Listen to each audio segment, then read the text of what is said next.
Hello, hello. I've arrived. Pardon, I was just trying to remember my intro there. I have it written down.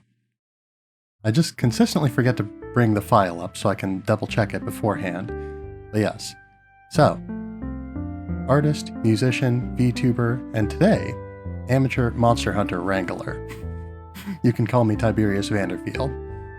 So yes, today, more Arknights.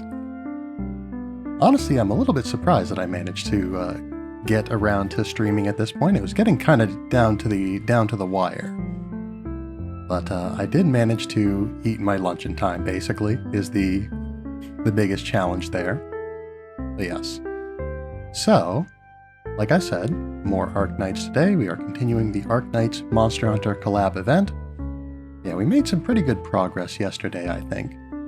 And we made some discoveries in the intervening time. I've also done a little bit of research into the game mechanics of Arknights, but I'll talk about that once we actually get to the game. But yes, for right now, we're going to talk a little bit about other things.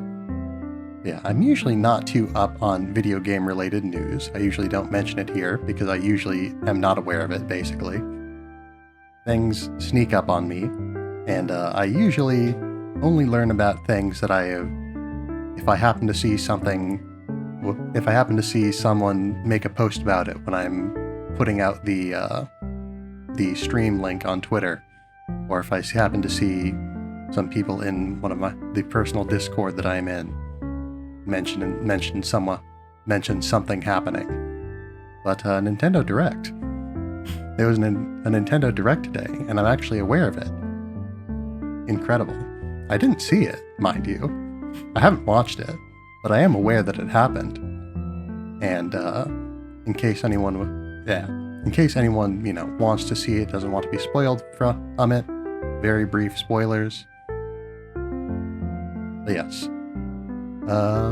Paper Mario. Nice.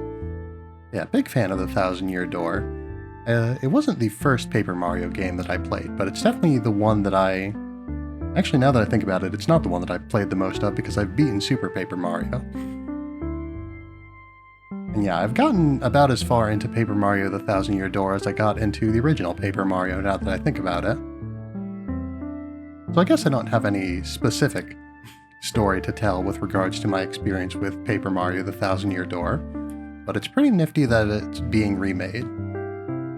But yeah, I saw a very brief excerpt from it, but I saw precisely one screenshot, so I don't know if I can. I suppose I can. I suppose that is brief by a certain definition of the word, in the sense that it is instantaneous.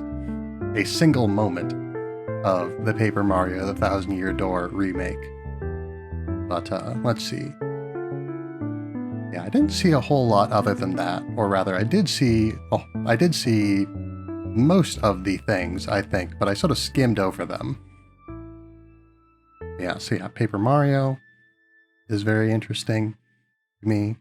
There was a Spy Family thing, which is pretty interesting to me. There was... I don't know, I'm not specifically interested in it, I suppose, but I saw the F-Zero 99, I think it was. Yeah, that's interesting that it is happening. Interesting that something is being done with the F-Zero, the F-Zero property that isn't putting it into another game, basically. But yes, so that is that. And I don't think I have all that much more to say on that topic, because again, I am only faintly aware of the Nintendo Direct. Most of what happened there is totally beyond me. But yes, I only have seen screenshots of basically any of these. And in that, even then, only one, basically. But yes, so that is that. We're going to talk a little bit about Arknights in a little bit. I suppose that makes sense, considering that we're going to be playing Arknights, but my point being, so yeah, Arknights in a little bit, once I'm done here, And then, yeah, as for the schedule, as for the business, the usual business, yeah, today we are playing Monster Hunter. We're playing the Monster Hunter crossover event in Arknights. Tomorrow we'll be doing more of the same, most likely. And then Saturday we will also most likely be doing more of the same. But yeah, I don't remember precisely how much more of the story we need to go through before it is finished and we can get into the challenge stages. But yeah, we're going to be doing as much of this event as we can until such time as we get through that. Until such time as we get through the story. Then once we're in the challenge stages, I'll probably be a little bit more laid back with my schedule. I'm not super, I would prefer to beat all of the challenge stages. But if I don't, I'm not going to be too broken up about it. But yes. So anyway, tomorrow we're expecting another stream at around 12:30 p.m. Central Time. It's weird to say 12, whatever PM, because, in my day-to-day, I very rarely speak with that much specificity about this specific range of time. Typically, if I'm mentioning anything around 12 p.m., I usually just use the word noon. But noon 30 sounds weird, so I'm not going to do that. But yes, anyway, so yeah, roughly 12:30 p.m. Central Time, around noon. We'll be playing some more Arknights tomorrow, and then we will be doing the same, probably not at the exact same time. It might be, I don't know. It depends a little bit. I'm not entirely sure of all the variables in place at this point, but most likely it should be possible. Whether or not it actually happens is another question, but it should be possible to stream at roughly the same time on Saturday. And so yeah, so Saturday, I think, will be the day that I try to clean up anything that is left over, including the challenge stages if necessary. And then, if we still haven't beaten them at that point, then we might see them some more on Monday and Tuesday of next week, but it's unlikely that we'll see a whole lot else, I think. Yeah, I think the event is going until like 4 a.m. I don't know if it's what time zone it is, but until 4 a.m. roughly on Thursday. But I'm definitely not going to be up streaming at that point, whatever that is. So Wednesday will probably be the very last opportunity for me to play this in any capacity. But yeah, so hopefully, I have no doubt that we will be, but hopefully we'll be through with the story by that point, and so the portion of this that I am most concerned with will be squared away already. At which point I will probably go back down to a somewhat less packed schedule. But yeah, I haven't been having as much struggle, I suppose, keeping up the schedule that I have as I was expecting, but I still have a lot of other things at the moment that I need to attend to, so I can't spend that much time streaming on a longer basis currently. But yeah, so that is the business. A little bit drawn out, but that is the business. And let's see, I think that should be everything that needs to be said on that. So, time for video games. Arknights. But yes, so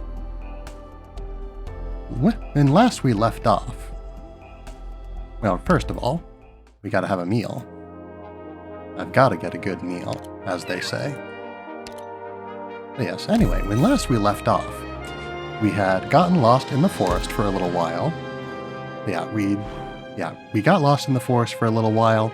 We started to uncover some of the mysteries surrounding the various occurrences in the not too distant past of this region. Yeah, started to learn a little bit more about old Kashiwao. Yoshitaka, I believe, was his given name. Yeah, we learned specifically who he's been talking to. His probably son, maybe, some relative, though, named Akira. Yeah, we learned a little bit about Akira, we learned a little bit about Kashiwao, but we learned a lot about the new characters that we have unlocked. Or, well, not unlocked, but the new characters that we have acquired.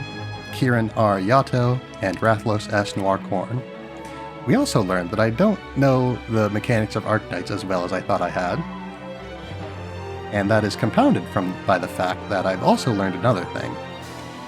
So you'll notice some of these characters have been promoted to their have been promoted to Elite 1. Yeah, Tachanka, Frost, Blitz, Ash, then Yato and Noircorn are all promoted and have been leveled up. But Shaw and Perfumer have been promoted, but they have not been leveled up. And then the rest have not been promoted at all. But yes. So you'll notice, or rather you wouldn't be able to see this necessarily from just looking at them, but the characters that are promoted but level 1, I've learned, have the exact same stats as they did before they were promoted. Promoting doesn't give them higher stats, it just gives them access to new abilities. At which point you can, continue to raise their stats, of course, which is the main draw of promoting units. But yes, it doesn't increase their stats at all, it just gives them access to new skills, sometimes access to new talents, which can also provide utility. But a Elite 1 level 1 character is no stronger than they were at max level before being promoted, other than their talents and skills and whatnot, which aren't necessarily always a straight upgrade. So, what this means is that any character that I have that is promoted but has not been leveled up since being promoted is more expensive to deploy on account of having been promoted, but is no more effective in combat because they haven't been leveled up. So I feel a little bit like a fool for having not learned that before, and for having a lot of units that are significantly more expensive without being significantly better. Yeah, and so on account of that, we have struggled a little bit. And in particular, I suppose that's not the only reason, but in particular we've struggled a fair amount with this specific level. And I think I went into practice mode on that one. We're not going to practice, we're going to try to execute this level properly. But yeah, we found a strategy that worked last time. I didn't unfortunately have time to really review it in any great detail, so I don't know my exact, unit composition, what order I placed what units and all that. But I have a pretty good idea of what did work and what will work. So I'm going to try to play through this level again without leveling up anyone anymore. But once we're done with this level, I'm definitely going to... I think I'm going to promote all of my unpromoted units and then get everyone up to at least level 20. Yeah, I've sort of wanted to hold off on leveling up units too quickly, because I don't want to be over-leveled, but, the game is specifically requesting, or suggesting rather, that all of my units be promoted to at least Elite 1, and then, leveled up to level 40 beyond that. And we don't have a single unit that fits that criteria. Only about two-thirds of them are even, only two-thirds of them are even elite at all, and only half of them are elite and then leveled up at all. So I'm going to make it something of a policy. I'm going to try to stay a little bit under the recommended level for a little bit of extra challenge, because I really want to emphasize the strategy and not just having the best units that I possibly could. Yeah, I want to emphasize strategy. I like to have that sort of puzzle solving aspect to this. That's it. But I'm not going to be too strict about this. This isn't a challenge run. I just want it to be a run with a little bit more challenge, if I can. So having units that are excessively weak around is not really the challenge that I'm looking for.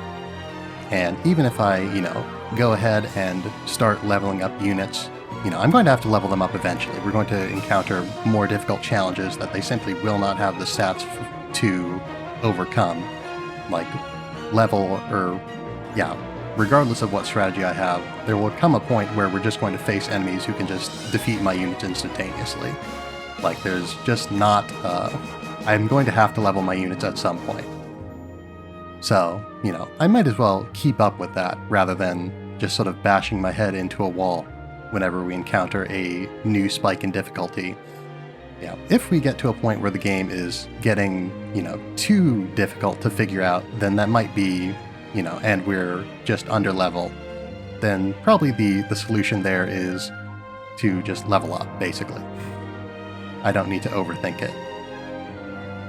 And so yeah, I might switch out units a little bit. Have a few different strata of different levels of units. Have some that we're going to promote to very high levels, or promote multiple times and raise to high levels. Have a few that we'll keep at lower levels. Just to keep things a little bit interesting. Because, the level that we're expected to be at goes up over the course of the story, and it goes up over the course of events. And so when we play through events, I'll want to have some weaker units perhaps for the early stages of the event. But on the other hand, having a lot of high-level units isn't necessarily an issue itself, because I could always impose challenges in the form of trying to use as few units as possible, or trying to use specific units that maybe aren't as suited for it. Things like that.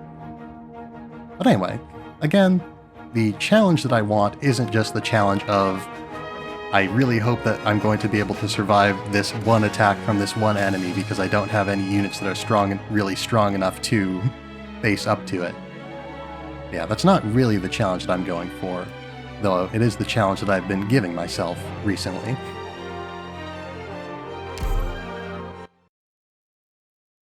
Yeah, if it takes more than roughly one attempt, I'm probably going to what we can do. End up leveling up my units now before we get any further in.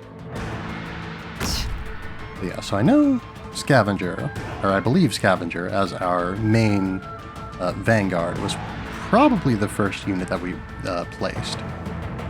And I remember we placed Lo Xiaohei very shortly thereafter. I think we'll probably want a medic. And I think we want to put Honeyberry roughly here. I don't think this is where we put Honeyberry before, but I think this would be a good place to put her. Because that will allow us to... Actually, no.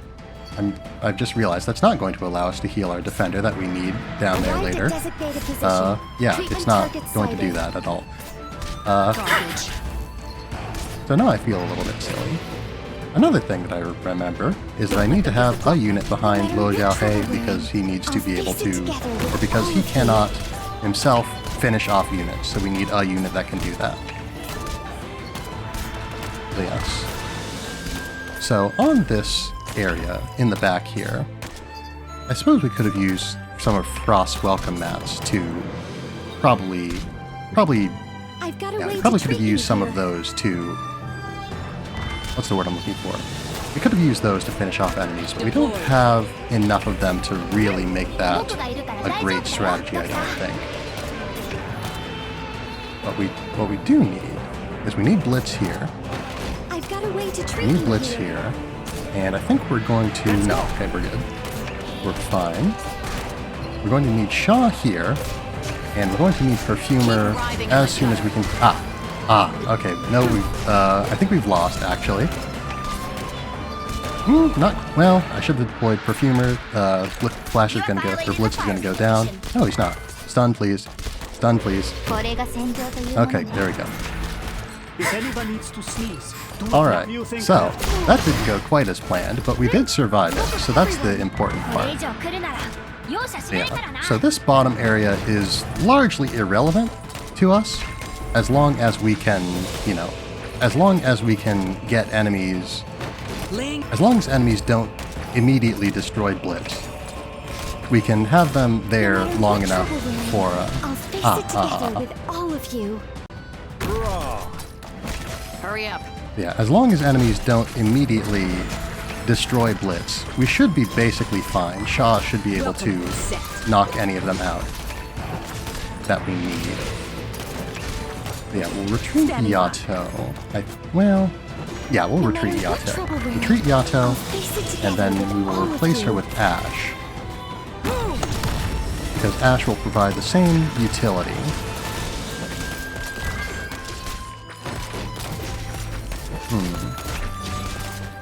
Alright. Setting And up. don't forget that Blitz Everyone, does hang in there. have the ability to stun enemies, so we can prevent it from charging into him entirely. I should have faced Noir Corn the other way, but oh well. Out of the way! Out of the way! Because yeah, Noir Corn only has one block, so we couldn't potentially have put him down on this lower level, but we really shouldn't have, even if we could have, because he can't be healed. I was thinking that his Spirit Slash, you know, that resists the damage, but I don't think it would resist the damage enough to really handle things all that well. But anyway, so that's the important part of the mission settled, basically. The rest of it, we're not going to have to worry about, for reasons that you're about to see. So we can just sit back and relax, and you may worry, oh no, what's Blitz going to do against these 3 enemies? Nothing. I guess he did shoot them, but they are not relevant to us. And so that is that level down. Like I said, afterwards we're going to level up our units, but of course first we have the story. The story always comes first. What? Yato, are you alright? It's strange. They should be effective against the Rathalos, but I'm not getting anywhere with them. Why? Am I not using them correctly? Well, you gotta make sure you're activating demon mode every now and then. Corn, cover me. I'll try again. Got it. Hold up. I don't have my shield, and what do I do with this blade? Going from a longsword main and I guess it's not really a shield-only weapon, I suppose, now that I think about it. So there's not an easy equivalent to what Noir Corn uses, but I suppose probably the most shield-focused weapon would be the lance. We can imagine the actual lance itself as Noir Corn's horn, perhaps. Wait, you... whatever, I'm coming. Scholar, do you have a plan yet? Patience, I'm thinking, don't rush meow. Rathalos' weakness, Rathalos' attack patterns, that's not it. I remember copying something about this from the Hunter's Notes. Where did I put them? Are you sure you can handle this?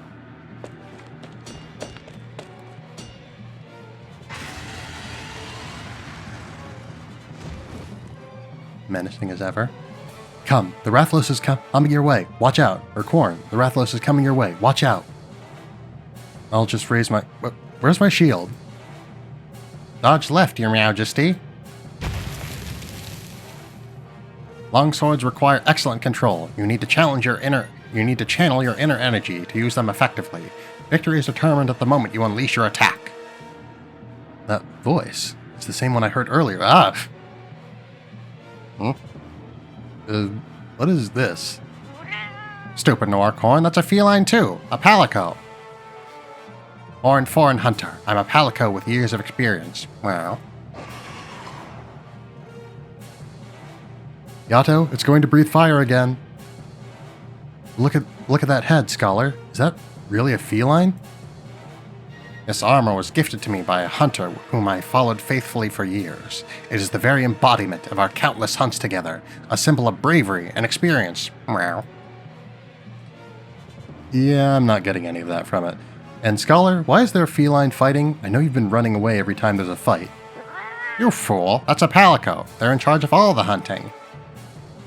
Palicos accompany hunters on their hunts as partners. It is an age-old tradition, and not one limited to just felines. Supposedly, certain eastern villages train their canines to join in on their... What are all of you doing? Corn, get it together. I got it. Okay, let me think. Control. Ah, I got this. Take that. Very nice. It really worked. Now's our chance. Oh. Pardon me, Kashiwao. Very rude. Kashiwao, what are you doing? Why did you push me away? This beast is mine to slay. Out of my way, all of you. Yato, it's coming again. Monster, look over here. Noir Corn, I have an idea. It's written in my notes that when using melee weapons, a Rathalos' head is its greatest weakness, followed by its wings and its tail. The most important attack to watch for is its tailspin even. It will sweep its tail to attack after confirming the position, so when you see it tilt its head, that's the direction it'll swing its tail. So we take advantage of the time it takes for its enormous body to readjust? Got it. Just like how Korn and I tried the last time. I cannot say for sure if it will work. There's been something abnormal about this Rathalos ever since it's made its way here. Regardless, it's worth a try. I'll strike. I'll try to bait its tailspin then. Palico, you're more nimble than me. When it starts attacking, can you run interference? I shall try my best. Meow. Ah, Old Man Kashiwa's rushing in again. Scholar, stop him. And meow, am I supposed to do that? Whatever, here goes. Yeah!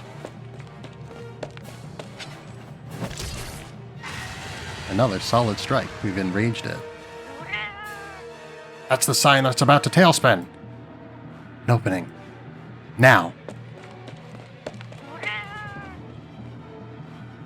Sit. Wait, this doesn't feel right. Wow. Rathalos noticed Yato's attack. How is that possible? It didn't even look. Is that originium dust surrounding it? Watch out, Yato. It's about to breathe fire. If I'd taken that head on, I'd probably be... I've never heard of a Rathalos that could breathe terrifying flames like that. I'm positive there's nothing like that in my records. Yato, it's charging away again. No, wait, it's not you it's after. Only I have the right to face you.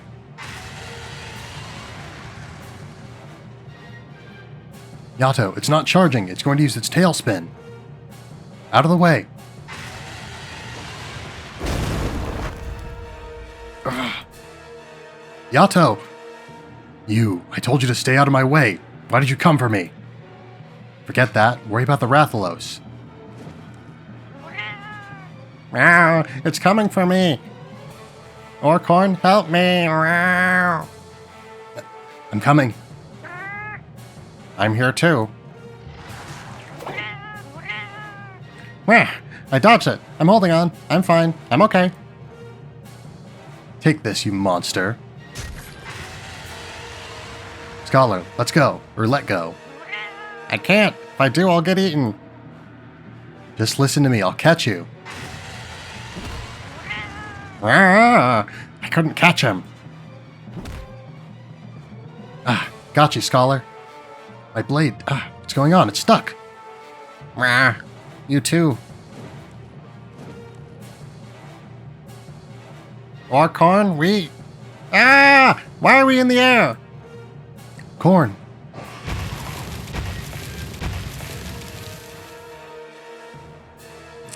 This fire. Are you just going to stand and watch? Think of a way to strike it down. Oh. Without my flash bombs, I can't think of anything. No, that's impossible. I can still... Stop chasing it, Your Majesty. You won't make it. Sit. But... You need to get somewhere safe right away. I still have a plan.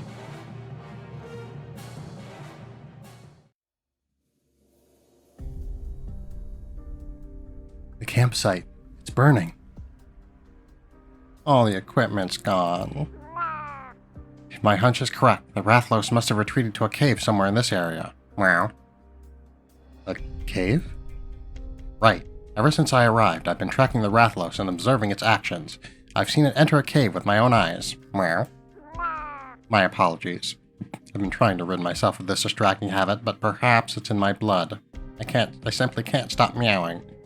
Meow. But I digress. I can take the two of you there. Meow. It's our only option. Please do. And Kashiwa, if you want to fight the Rathalos again, you have no choice but to come with us. I have seen it all. Including seeing, the Rathalos, apparently. Not in that mission, of course, but... Alright, so, now that we, The sky can be conquered not only by wings, but also by wisdom and your own two hands. I feel like since we just got the flash bombs, we're probably going to be facing the Rathalos soon. Let's see, what's the recommended level? Elite 50. Well, I suppose, like I said, it's probably time to invest a little bit more into our operators.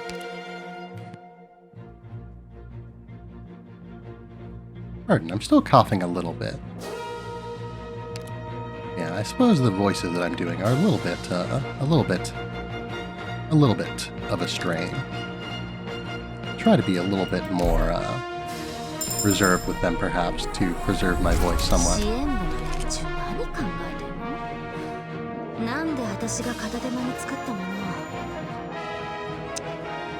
The music's a little bit loud. You can't hear the operators very well, but I don't think there's anything I can really do about that. Of course, you can't hear the operators very well if I'm talking over them either, but... Anyway, congratulations on your promotion, Tataphons. I think we'll go up to level 30.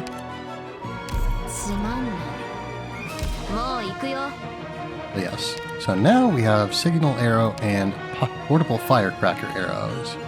Slightly increase attack interval, so it takes longer to attack, and fire Dragon Arrows that deal 150% damage as physical, or 150% attack as physical damage.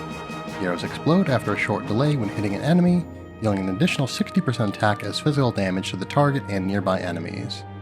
Skill activation grants 10 arrows and the skill ends when all arrows are used, can manually deactivate skill. Okay. So I wonder how many... You could presumably stock up on arrows to some extent. I don't know how much you could do that, but you probably could. Regardless, I think I'm going to stick with Signal Arrow for right now. As discussed, our team is very heavy on range. We have a lot of ranged units, so the ability to, though we don't have complete control over who Tataphons targets with this ability, the ability to essentially mark a target and say, hey, kill this thing, is probably going to be useful, especially since I imagine we're going to be facing the Rathalos, which is a big thing that we want to kill very much. We're going to be facing the Rathalos quite a bit. Yeah, I don't believe... Yeah, we don't have any new talents, I don't think. I believe she had Fiery Instinct already. But yeah. So we shouldn't be seeing any operators that are spoilers on this particular screen. But again, if I go into other screens in the operator selection, I will go back to the studio, take that off the screen, because there are some operators who are spoilers for either some events or some plot developments later on down the line. Sit. And I'm fairly strict about my spoiler policy, though evidently not as stringent about it as I could be. But yeah. I feel like Lo Xiaohe is doing pretty well for us. I kind of don't want to increase his DP cost right now. But, again, we are going to need better units at some point. And so if I'm going to keep using Lo Xiaohe, I'm going to need to level him up and upgrade him at some point. So, he will also go up to level 30. You'll notice that he has a different max level than Tataphons does. That's because he has a different rarity. The star rating of your operator determines their maximum level. Yeah, you've probably seen that before, in that some of our operators are at max level at 45, whereas some are at max level as 50 before being promoted. You know, I didn't check to see if he got any new talents again. I believe that Executor in training is something that he already had. Or in fact, yeah, that's definitely something he already had, because that's the thing that lets him critically wound enemies and all that. Yeah, Tail After Image is what we've mainly been using Lo Xiaohe for before, the ability to attack all enemies within his attack range. It says attacks all blocked enemies, but it doesn't require you to actually block the enemies. It just allows you to target a number of enemies equal to your block. I think I just said now that it allows you to attack all enemies within his attack range, but that is not accurate. Yeah, it attacks whenever you see attack all block enemies. like I said, it means that you're attacking all enemies within your attack range up to the number of enemies that you can block, which in Luo Xiaohei's case is 2. Yeah, Broken Blade is a different skill. Attack plus 10%, ranged attacks no longer reduce attack, target one more enemy and add an additional attack that ignores 100 enemy defense when target HP is below 50%. Now that is very attractive as an option. Yeah, so the extra attack, or the extra targeting an enemy, means that he will effectively still be attacking 2 enemies when the skill is active. It's not one that can just be... Yeah, Tail Afterimage will just, you can turn it on and then he just goes into a different state and remains in that state indefinitely. Broken Blade is only going to last 15 seconds, it looks like. But while he's in that state, he, like I said, gets the ability to attack more targets. His range attacks no longer deal reduced damage, which is a trait of Lord-type guards. They can launch ranged attacks that deal less damage normally. And yeah, I think any target that's like immediately adjacent to the guard is considered to be being attacked in melee versus ranged, whereas any that is not directly adjacent. So directly adjacent meaning, in the cardinal directions surrounding them. At least as I understand it. It might be a little bit different. Yeah, there's always a difference, or at least from what I've seen, there's always a difference in the animation of ranged attacks versus melee attacks, typically with, a projectile or not being a projectile. Sip. But yeah, anyway, I think we'll try out Broken Blade. Luo Xiaohei seems pretty excited by it. But yeah, Shaw has already been promoted. Actually, I don't know that I picked Shaw because of the specific terrain features of that map, those being the holes that we can push enemies down into. I don't know that we're going to have those on this map. Yeah, it looks like we don't. So, we're probably going to remove Shaw from our team. And so, just to be cautious, we're going to also remove our view from the screen. Or remove your view. It'd be very difficult if I had to do this blind also, but anyway, we'll switch back in 9-color deer. And then we'll go back to the game, actually, for real. Yes. We'll switch back in 9-colored deer. You will promote her. Yeah, 2 new talents there, it looked like. Or, I don't know, I might not have been reading that properly. Maybe I should have been a little bit more cautious while I did that, but oh well. We'll see 9-colored deer again. But yes. So once again, the specific kind of supporter that 9-colored deer is allows her to, or rather causes her to heal allies when her skills are active rather than attacking enemies. Yeah, Fortune Bringer of the Mortal Realm is very, very simple. It just gives a attack buff, which translates into more healing. The amount of healing that she does is based on her attack. Yeah, it gives her a straight attack buff, whereas this gives her an attack speed buff, which essentially allows her to heal more frequently, and gain 30% physical resistance while the skill is active. HP ratio required to activate this unit's talent is increased to 100%. So what is the talent? The talent is Ethereal Iridescent Clouds. Oh yeah, we've seen that before. I think that was probably upgraded when she was promoted. That's a thing that's pretty common. Yeah, it was probably upgraded when she was promoted, rather than being given to her on account of promotion, because I'm pretty sure she had that before. But yes, Ethereal Iridescent Cloud, 14% Sanctuary effects, which I believe is just straight damage resistance. Yeah, it reduces incoming physical and arts damage by the corresponding amount. So yeah, to allies within range with less than 40% HP. So while Return to the Immortal Mountain is in effect, that means that she grants that effect to all allies all the time, which is very good. It only lasts for 50 seconds, but, even when that skill is not active, she still grants it to allies under 40% HP. Sip. Yeah, I don't know for sure that this is necessarily going to be immediately better than her other skill, because it doesn't grant, it doesn't last as long. It's definitely, I think it's better probably for burst healing, because it's shorter, she has more attack speed. The physical resistance is interesting. Ranged physical resistance. So I suppose that's just for her own ability to resist physical damage. Ideally, we're not going to put her... Ideally, we are going to put her in training to increase her level, but ideally we're not going to put her in a situation where she needs to resist physical damage all that much. Ideally. It's not always going to be avoidable, but I'd prefer not to if I can. Yeah, Tautofons, we've already leveled up. Yeah, next we're going to level up Scavenger, or we're going to promote and then level up Scavenger. So yeah, once she's promoted, then she'll get her talent, which grants her a buff if she doesn't have any allies in the 4 cardinal spaces around her. But yeah. It will increase her DP cost again, which is kind of challenging for her being a Vanguard. Because again, you want Vanguards out as soon as you possibly can. But yeah, she'll get a new skill, maximum attributes increased and all that. This still isn't enough. I need to become stronger. I agree. We're going to make you stronger, don't worry about it. But yes, going to level up Scavenger to level 30 as well.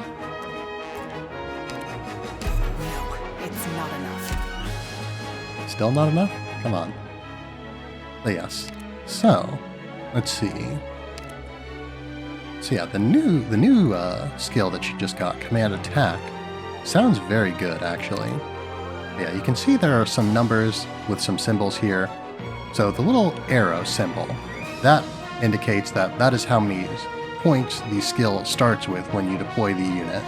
And the number to the right of it is how many points that you need how many points the unit needs to activate that skill. So in this case, we're going from requiring 39 to activate it to going to requiring 40, which is not a huge increase. And we're also getting 13 points to start out with, rather than 8, so we're going to be activating it sooner. And then we're going to be getting more deployment points. But one thing to keep in mind is that this is a skill, for one thing it's manual, this is one that activates automatically, so anytime that you have the ability to use the skill but you aren't using it, you're, missing out on, skills can't overcharge. So once it's charged, if you don't activate it immediately, you're missing out on recovery time for your next usage of the skill. And in addition to that, the skills that have a duration, like this has a 15% duration because it also gives a attack buff.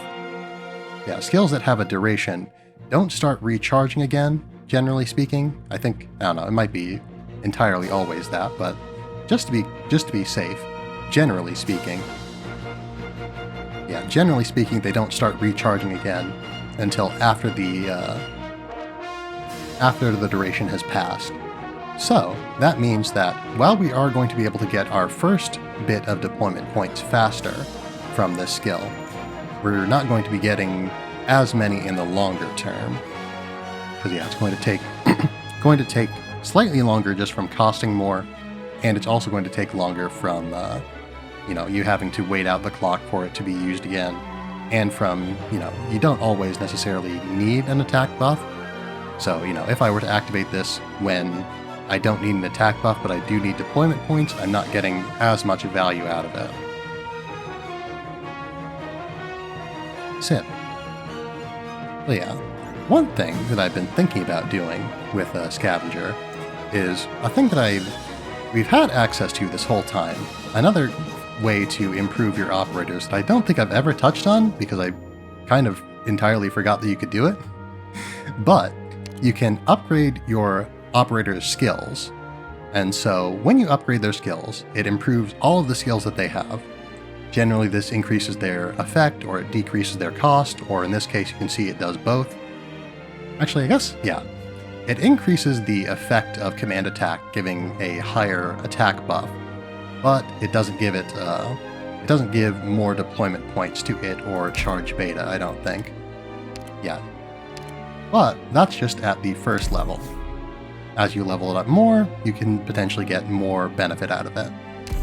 So, given that we're running very, running low on vanguards. We only have one, which is an entirely solvable problem, and probably not that much of a problem.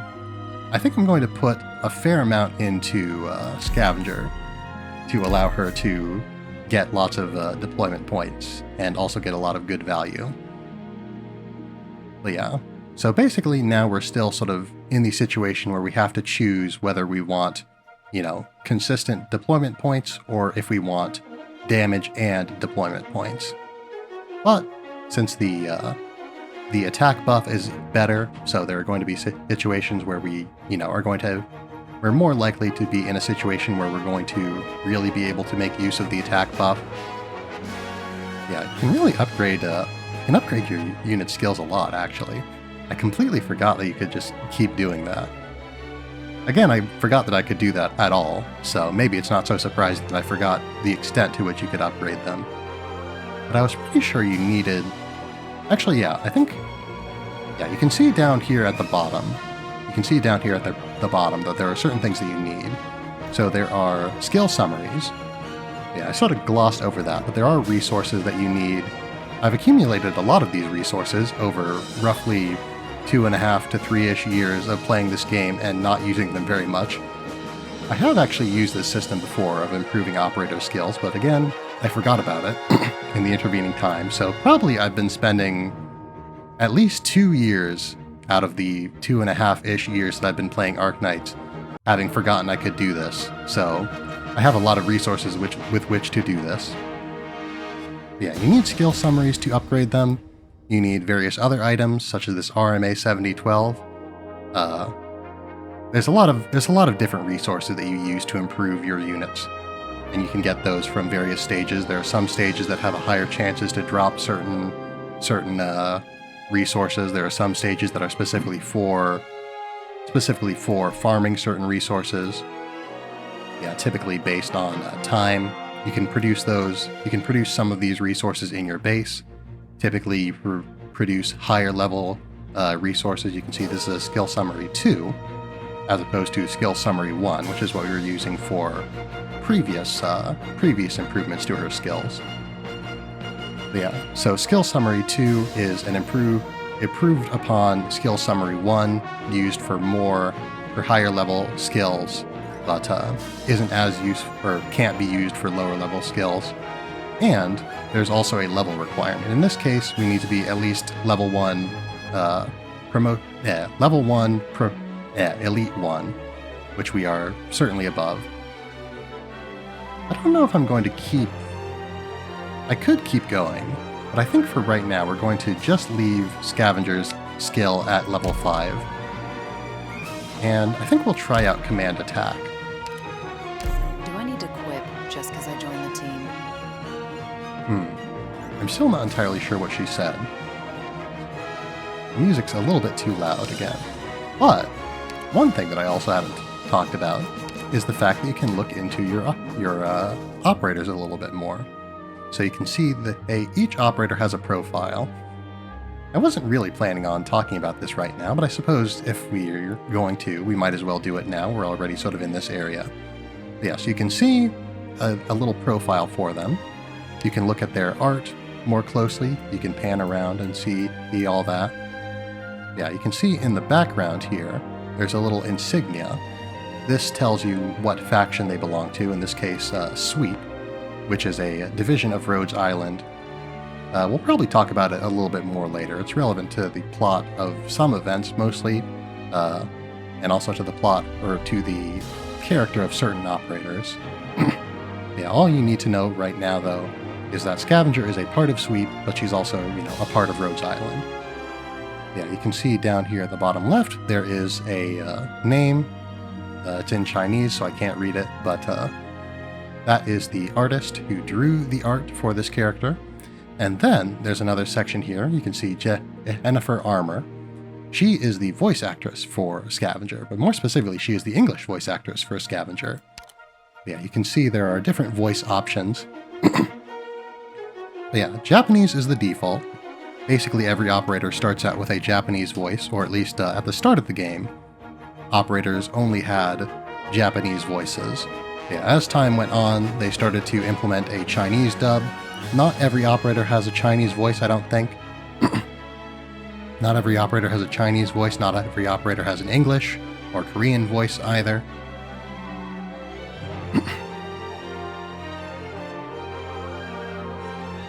But yeah, you can choose whichever one that you prefer.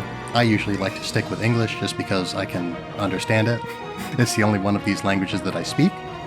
I know a little bit of Japanese, very, very little, increasing or decreasing over time as I spend more and more time not studying it. Yeah, I think the last time I studied Japanese was definitely before I started streaming, so it has been a long time indeed. But yes, you can see each operator has a file you can go over. It gives you some extra information about them. You can unlock more information about them by improving their trust or promoting them. But yeah, so you can see Scavenger, codename Scavenger, gender female, combat experience 4 years, place of birth unknown, date of birth August 22nd, yeah, race Zalak, height 164 centimeters, infection status infection confirmed by medical examination. And we're not going to go through all of this because it's a lot of information. So, if I want to highlight a specific operator some more, I'll do that at some point. Probably go through their file. Yeah, I'll go through their file if I feel like I need to or if I want to. And of course, you can also do that on your own. You can look that up. That information is pretty readily available. But yes, what I mostly came here to talk about is that there are also audio records. So these are, you can play the audio lines that a particular operator has. So if you were to appoint her as her assistant, so make her the character that shows up on your main screen when you start the game. Better to get your job done first than wasting time on chit-chat. Alright, Scavenger doesn't like that I'm spending all this time talking about her instead of playing the game, I suppose, but oh well. So yeah, so you can go through any of their lines. You don't necessarily have to have heard their line in the wild, naturally first. Yeah. But certain ones are only unlocked, again, once you reach higher levels of trust, or once you have reached higher levels of promotion, so on and so forth. And so yeah, so, for instance, oh yeah, also, another thing to note is that you also have the text box there. So if you're in a situation like this, where you can't hear them speak very clearly because of the loud music, then you can still see what they're saying just by reading that. But yeah, or also, if you're in a situation where you can't understand them because they don't have a voice that's in a language that you understand, for instance. But yeah. So, promotion 1, for instance. Isn't enough. I need to become stronger. And battle record. It's not enough. So yeah, battle record are the resources that you use to level up your units. Yes, essentially experience that you accumulate and can spend on operators rather than them accumulating experience on their own. I've talked about that a little bit before, I think. But yes, anyway. And like I said, I'm not going to do too much with the skills of my operators, but I think since I'm using, I don't know, again, I chose her mostly just because she has a very large weapon that I thought was thematically appropriate for the Monster Hunter event.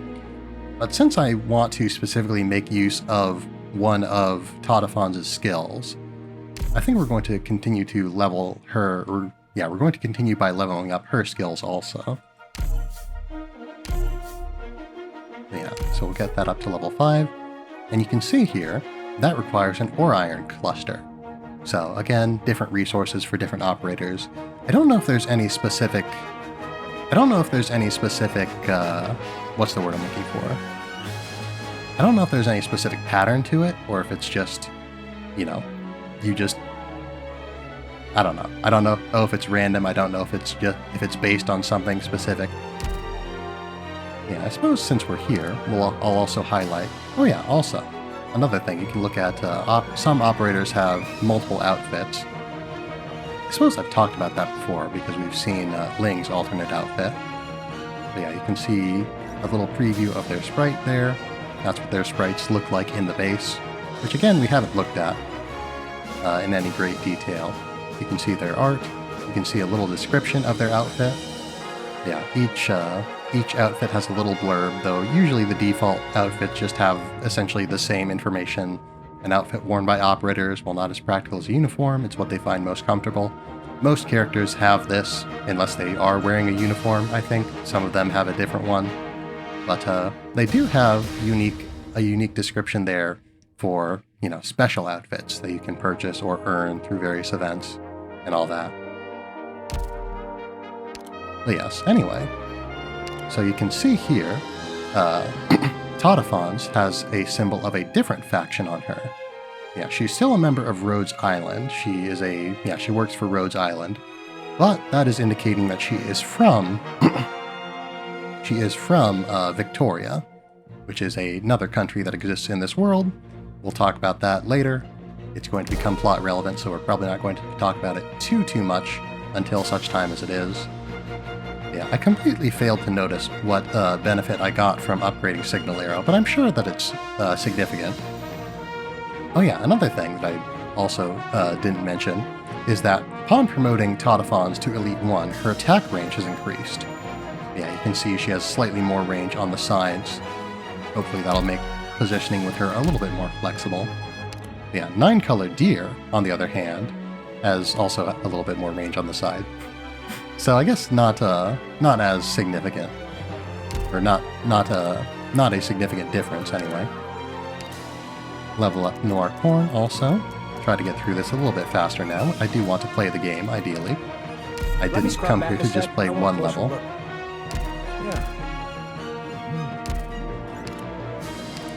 Yeah, get through this a little bit faster. Yeah, it used to be that you had to specifically choose how many of which each level of notes on the locale. Let me find each experience resource you wanted to use. You still can choose, specific ones if you want to use a specific mixture. I don't know why you'd necessarily want to, but you can. But yeah.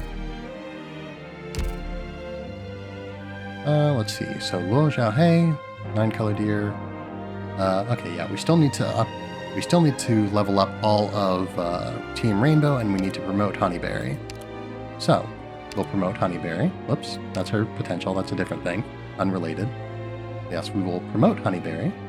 Yeah, she'll learn a new skill and a new talent. And her range will increase also. It'll tell you what will happen there. Promotion? So that means I've cleared my internship without any problems? That's brilliant! Indeed. You've done an exemplary job, Honeyberry. Yeah, Honeyberry also has wider range. They're seeing a lot of wider range, not so much longer range. Yeah, so, new skill, Rouse, attack plus 15%, so that, again, increases the amount of healing she does.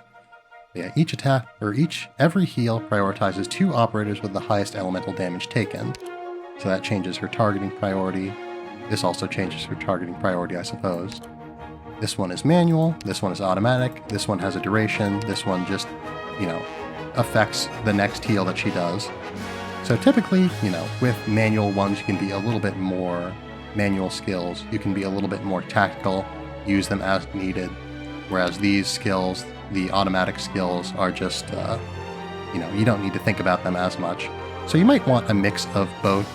Typically, again, manual skills are a little bit more powerful, but, you can miss the timing for them, whereas automatic skills, whether or not they miss the timing has nothing to do with you. Yeah, you can miss out on the opportune time to use a manual skill by waiting too long or using it too early. Again, you have to wait for it to run out, usually, in order to be able to use it again, or in order to be able to start charging up skill points again. They usually have a longer cooldown and all that, or rather they have they have to charge up more, that sort of thing. Yes, Collective Consciousness. Ranged operators within attack range gain max HP plus 7%. But yeah, there's also a number in parentheses there, with a number in parentheses in blue. That is relevant to something. I don't know precisely what. That just means that the plus 7% is the base number, and then the plus 2% is from something else. That might actually be from her potential. Yeah, one of her potential levels you can see there improves her talent. So yeah, so that's probably what that is.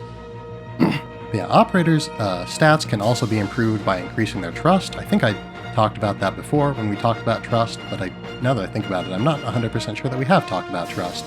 We won't talk about it now, though, because we've already done a lot of talking about different statistics that operators have. Forgot to level up Honeyberry while I was here.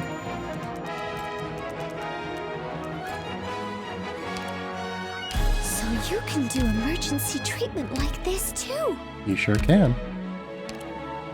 Yeah, we'll upgrade Perfumer. Oops. Again, No, hold on. We'll level up Perfumer. Level up Perfumer. Yeah. Multi-target medics like Perfumer are very, very often the cornerstones of my strategy. Very often the cornerstones of my strategy. For whatever reason, I just tend to end up relying on them a lot. I suppose because I tend to prefer compositions where I can get as many of my units in one place as possible, so that I can attack as many enemies with them as possible. Or I can, yeah, put as much damage on a target as possible by putting as many units around that target as possible. Probably a lot of this comes from the fact that I am so reluctant to level up my units, so I kind of have to do that, otherwise the enemies will just break through my defenses very quickly. But yes. I don't think there should be anything else we really need to say about Team Rainbow. We've already promoted them and already had them at a bit of a higher level for a while now. First we learn about them, then we outsmart them. Indeed. We are learning a lot. I'm glad to have learned something about Arknights. Specifically, I'm glad to have learned that I was somewhat foolish in not leveling up my units before properly. I've got a good idea. So, everyone has been promoted at this point. Everyone is leveled up at this point. They're not at the level that they're recommended to be, but they're at a level that I'm comfortable with. We now have access to flash grenades. I'm pretty sure I can only have two. The one that I just tried to select I haven't unlocked yet, so I wouldn't have been able to use it even if I could have 3 or more. But I think we're going to go with flash grenades. We do already have the traps from Frost, so I don't feel like I need to be able to stun enemies with a grounded trap as much, because again, we have an operator who can do that already. Plus, we have Blitz, who can also stun enemies.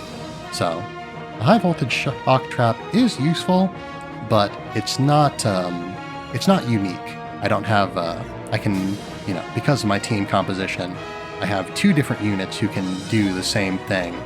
One again, who can put down a trap on the ground anywhere, just like you can with the high voltage shock trap, and one who can stun enemies just around him, that being Blitz.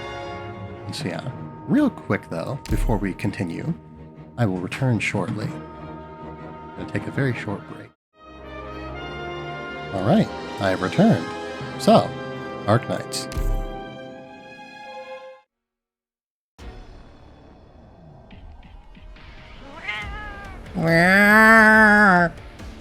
Ah!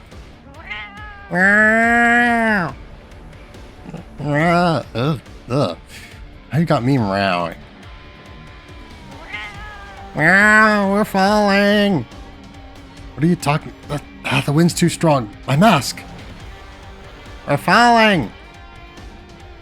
I'm holding on as tight as I can. You won't fall. Rathalos! The Rathalos is falling! The mask is covering my eyes. I can't see anything. Norcorn! Norcorn! Look what the Rathalos is charging towards. Toward what? We're about to crash! Hold on. Finally, my mask's back in place. Ah! We're going to crash!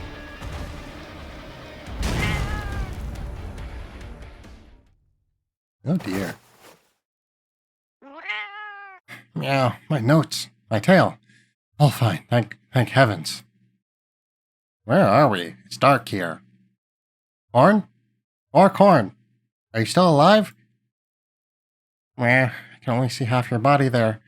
Corn, don't die. I'm okay, but could you stop tugging on my leg? I have a lamp in my equipment bag turned on. Lamp? What's that? You mean this thing? Yeah, now flip the switch at the bottom. This place looks awfully familiar. Rah!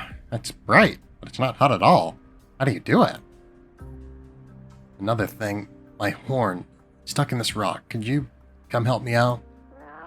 Your horn's stuck in the rock? Hey, don't laugh. I'm on my way. Climb up from over there. Don't climb me. Definitely don't grab that. Here I am. Is this where you're stuck? Wham! Ow, my butt. Where's the Rathalos? Did you see it? It went inside. The opening of this cave is too high up. It'd take us too much work to climb up without help. We need to find a way to signal Yato, but we also can't lose track of the Rathalos. Wait, where are we anyway? I was going to ask from you.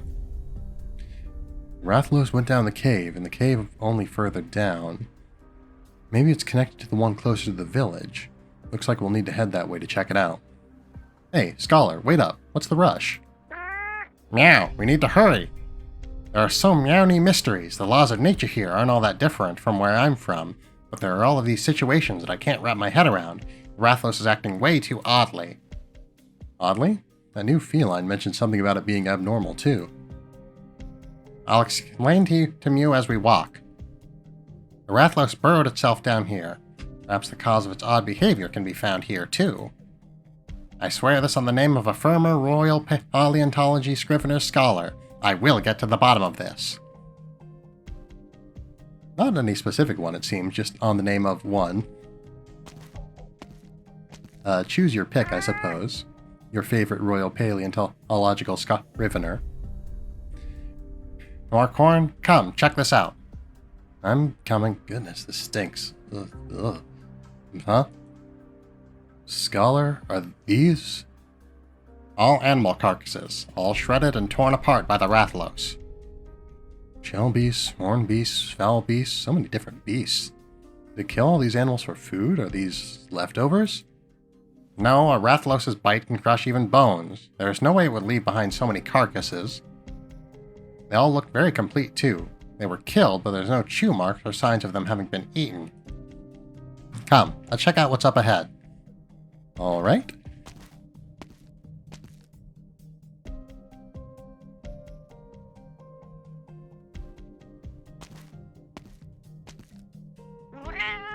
Wow, how could this be? What did you find? The carcasses here have all been burnt to a crisp. They were killed and dragged all the way down here, but it still spat fire at them.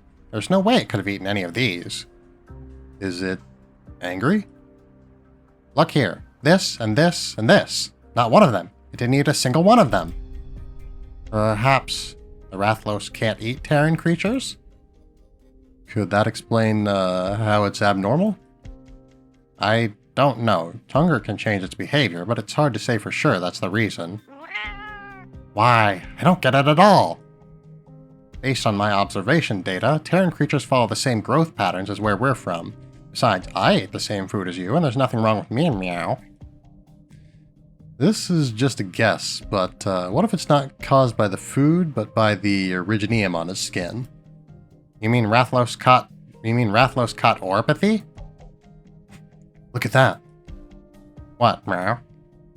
Quick, help me get all these animals out of the way. The dirt, too. It stinks. Why can't you do it yourself? Well, you tricked me into holding that fin catching rod for you. This is payback. Meow. I'm mad. Mad, I tell you. Meow. Wait, cut it out. I think I know why there are these traces of originium on the Rathalos' body now. Are you talking about the holes we're digging? What could they possibly imply? These are tracks here left behind by originium mining. The area underneath is most likely an originium mine. If this mine is why the villagers have been going so far to hide this cave from us, that would explain everything. Wait, what do you mean? How does it explain anything? Considering Higashi's current situation and its dwindling resources, a private originium mine that's hidden from the outside world could bring them piles of cash even if all they do is sell crude ore. But if any outsiders, maybe even greater forces, were to find out about their hidden mine, it could very well get taken over by force, might even put their lives in danger. So what you're saying is, originium is a kind of mineral that's found in the earth and the villagers have been digging it up? That's right. And your people do that on a regular basis? Yep. As I recall, you said originium can cause an incurable disease called oropathy, or even a catastrophic disaster that tears apart even the land and sky. Exactly. So why could you possibly want to dig it up? Because it's an energy source, I guess? Energy source? You can burn wood and oil for heat, and you can boil water to propel machines. Can't you people do any of that for energy? I can't think of a good reason for willingly exposing yourselves to something so dangerous. What did the doctor say again? We Terrans use originium through originium arts. Thanks to advancements in originium engine technology, originium became widely used as an industrial energy source, and in the past it was also used for casting arts. I don't know any arts though. How can I explain this to you with something else? Oh, hand me the light.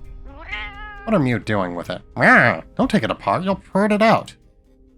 Here, this is what I'm talking about. Huh? It's still lit up? Take a look at this. This is a battery. It's what powers the light bulb up here, and that's how it's lit up. What does that have to do with originium? The battery has originium in it, too. There's also this, what do you call it? Arts unit? The thing that turns that's the thing that turns the battery's originium into electrical currents that light up the bulb. So it lights up because of originium? Not only that, the light bulb, the outer shell, and all the parts inside were mass-produced in a factory. Mass-produced? It's when you make the same thing over and over on a large scale. Take this exploration lamp. A huge factory can make over 1,000 of them in a day. 1,000? That's so convenient. Could the clothes all the villagers wear possibly be made in those factories too? That's right. The factory uses machines to build these parts, and what's driving those machines is called an originium engine. And they need originium to function. That's how it is in most places here. So, Terra's technology, and even its civilization, are built on a foundation of originium. I guess that's about it. But our hunters don't have lamps or the kind of clothes Mew wear. The lamp is convenient, I'll give you that. But even without something as dangerous as originium, we get by just fine. It should be possible to replace it with something else here too, shouldn't it? Are these hunters common where you guys are from? Of course. If we leave the Meowsters be, they could pose significant threats to the villagers' safety, and our livelihoods depend on the materials you get out of them. So are all the hunts these hunters go on safe? No, most of the time, there are dangers everywhere. You're more likely to fail a hunt than succeed. And there's only a very small number of truly skilled hunters. When they are up against truly tricky monsters, Meowst hunters end up losing their lives. Then our originium's not actually a whole lot different from your monsters. Well, what do you mean? Both originium and monsters are unpreventable threats, but they also give us the opportunity to survive. Wow. You probably won't see one, but catastrophes are actually very common here in Terra. Most folks live in the nomadic cities, and each city can have tens of thousands of residents. When a catastrophe is about to strike, the entire city starts moving. A city with tens of thousands of residents? Moving? That sounds marvelous. How do you move something that big? Originium. Only the energy hidden in originium can move a nomadic city. No other energy source comes close. I can't believe this, Meow. We all definitely understand that using originium can cause catastrophes, but when catastrophe strikes, if you want to survive, even if all you have nearby is a twig or a branch floating in a puddle, you're bound to grab it. It doesn't matter if it has thorns, that's the least of your worries. Before nomadic cities were invented, before we started using originium at the scale we do now, many more people died from catastrophes. Terra, sounds so scary, Meow. Those thorns may end up cutting your fingers, but a catastrophe is not going to end just because of your pain. You have no choice but to hold on, and hold on for dear life. And it doesn't matter how hard you look until you find a smooth tree branch that won't cut you, and that's all you can do. It doesn't matter how difficult it is, you just have to grit your teeth and live on. Norcorn, I can hardly call you smart just for this, but perhaps you have a point. Thinking about it now, the difficulties we face aren't all that different. The materials we need to forge weapons that can take on the fiercest beast likewise come from fierce beasts, and behind that must be a countless number of sacrifices too. There are hunters who never return from their hunts, commission members who fall while exploring the new world, and plenty of scriveners who disappeared without a trace while observing dangerous creatures for data. Looks like no matter where you are, people are fragile, and the world is a cruel place. But even if all that suffering is inevitable, and you have to pay the price to survive, must innocent lives be sacrificed too? I've never heard of things like that where I'm from, things like originium, which makes the innocent suffer. They don't catch orpathy because they wanted to, and they won't even get to live without treatment. How could that possibly be right? Of course it's not right. Wow, so quick to answer. Which is why somebody has to step forward and take on the burden of showing everyone else the way forward. Hello? Is anybody there? What's that noise? Did someone just talk? Stop chatting. Look over here. I've been stuck in here for 3 days now. Could you come over and move the stuff blocking this door? She's asking us for help. Where are you? We're coming right away. Whoa, watch out. There's about to be another beast outbreak. Beast outbreak? You can more or less figure it out from the name, can't you? It's an outbreak of all the animals in the forest going berserk at once. I think I hear a familiar noise, too. I can hear it, too. It's not coming again, is it? Whenever you see a surge of animals here, you can bet they're all infected.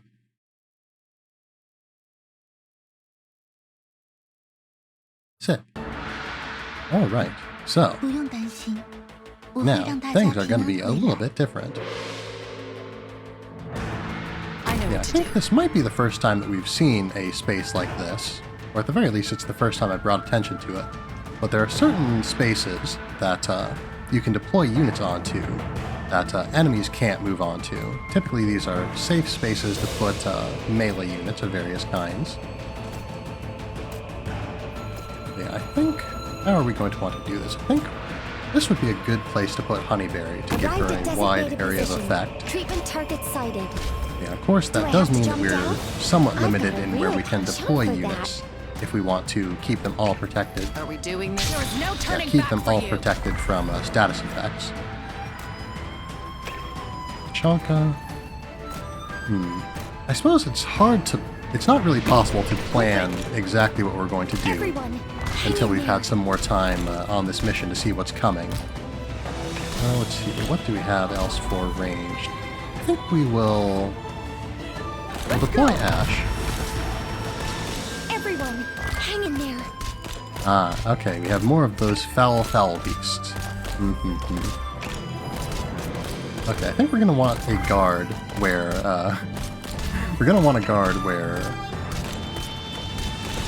Scavenger, that's her name. We're gonna want a guard where Scavenger is soon. Sooner rather than later, certainly. Yeah, it looks like the top is where we're going to be getting a lot of our... the top is where we're going to be getting a lot of status damage. It looks like Scavenger is going to... nope, okay, I was going to say, it looks like Scavenger is about to go down. She was working pretty well, but not quite well enough, it would seem. We need more healing, actually, so this is unfortunate. Because now Perfumer's probably at some risk. There's one of those foul beasts that has a... one of those foul beasts has a thing in its talons. I've forgotten what exactly the details are. If anyone needs to sneak, Stun. Chanka's not really in a great place to utilize his range here, but he's doing fine. Oh, actually, he's not doing fine. Engaging. At least he could be doing better. This is very bad, I think, actually. We're going to We are going to get the damage resistance from 9-colored deer, but like I suspected, our medic is down, and now our abjurer is down, and things are really only kind of going to get worse from here. Though, we can... Oh, interesting. I guess I missed the part where the flash grenade moves. Interesting. We're not doing awful here, but we could certainly doing better. I should have deployed ranged units before, or at least more ranged units before deploying melee units here. Because yeah, now whenever I try to deploy a ranged unit, they die, which is bad. Yeah, Norcorn is doing okay. Norcorn is not doing okay, actually. Standing by. Okay, so now we're getting some... yes, this is bad. So let's... okay. So by stunning them, we can get them to drop their cargo. I'll piece it together with all of you. Yeah. I wasn't really expecting that to work, necessarily. Scavenger Doing this garbage. is not helping. I wasn't expecting that to work, necessarily. I was just expecting it to... Oh, okay. Okay, I see now. These foul beasts are truly foul. But more specifically, they are flying units after all.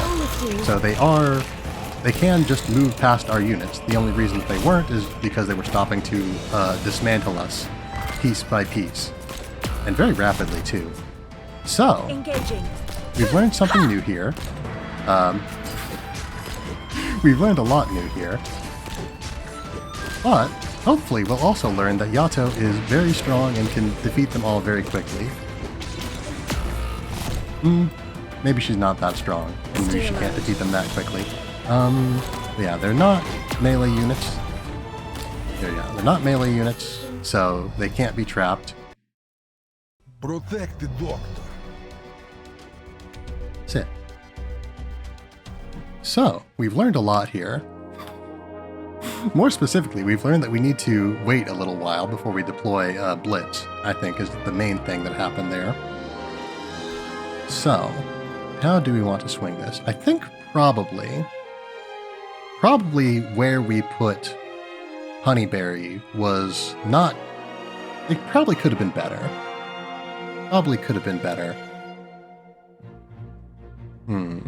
One thing that we might want to consider is... Well, I don't know. We might want to consider just a defender. Because, yeah, we're definitely going to need more damage in general on the lower lane. We're going to need more damage on the lower lane in order to be able to deal with the flocks of ferocious foul beasts. The top lane was basically fine. It was basically fine, so given that, we might have actually been able to deploy, Norcorn up there and been fine. So yeah, we'll try that out. Because yes, he is a unit that is meant to be deployed in a, more or less solo. So the enemy won't find you. Place scavenger here. You'll need a unit on the bottom to be able to block these enemies, but yeah, I'm thinking I can't move my operators around while I'm paused, but I'm thinking that it might be good if we placed Honeyberry roughly here, having her, well, no, because if we face her up to be able to heal Scavenger and company up here, then she's not going to be able to heal units down here. She doesn't have the range for it. So I think we're going to need to place her here still, facing this way as she was. Yeah, we already saw an example here of myself missing the timing on Scavenger's skill there. It was active a lot sooner than I realized. And because Doing this.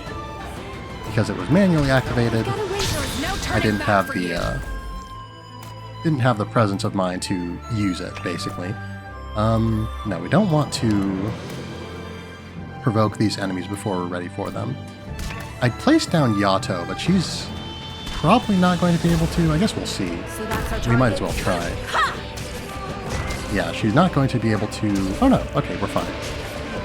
Very good. Yes, Tautophons in this case now. We can probably place her here. Actually, hold on, let me double check. Can we pause this? Yes, we can. So, right here, the very bottom right corner is the furthest we can place a unit and still have them be able to take advantage of Honeyberry's healing. And we want that. We definitely want units to be able to take, at least one of our units, to be able to take advantage of her healing, because it's quite some healing. So, I think what we're going to do is we're going to place Tachanka here. Oh boy, the Arknights here. We're going to retreat Yato because she doesn't need to be there immediately.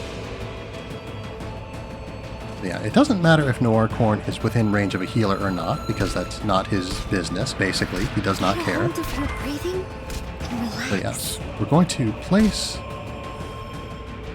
I think we'll place her a little bit forward. Place her a little bit forward so that she can Get a attack hold of enemies her a little bit breathing sooner. and relax. Let's Yeah, get Tachanka... No Yeah, problem. Tachanka is just outside the range. What I was expecting, what I was planning on. Place down... No, not Blitz yet, not Blitz yet. I need to remember. Not Blitz yet. Yeah, get the stun, Are we doing get some this? damage, and some other stuff. What's the word I'm looking for? I don't know. I'm a little bit, spooked, as you may have noticed. I've got a way to treat you So here. yes, we'll place Perfumer like that. Hurry up. I don't like the situation that Scavenger is in, but I don't think there's anything we can do about it. So that's our target. That was kind of bad. I should have placed... I was thinking about placing Noircorn earlier. I suppose I didn't need to place him specifically. You probably would have done well with placing Yato as well, because again, the point of Yato and other fast redeploy operators is to have an operator that isn't supposed to be around for a whole long time, but is able to deal with problems quickly and efficiently. So, Finally. Am I up? one thing I'm noticing is that these fellows are very troublesome, and I don't like them. nice. Yes, Right these foe-flinging foul beasts. Everyone, hang in there. Hello there. Hello there to you as well, Hannah Hotchman. Watch for the blast. So, we really need to be able to distract them immediately, basically. And so we're going to need to figure out a way to do that. Everyone, hang in Because there. they do a lot of damage with those attacks of theirs. Do you think I have How do we... Actually, I suppose we can... Yeah, we have the flash grenades. I keep forgetting that we can do that. We can just use the flash grenades, actually.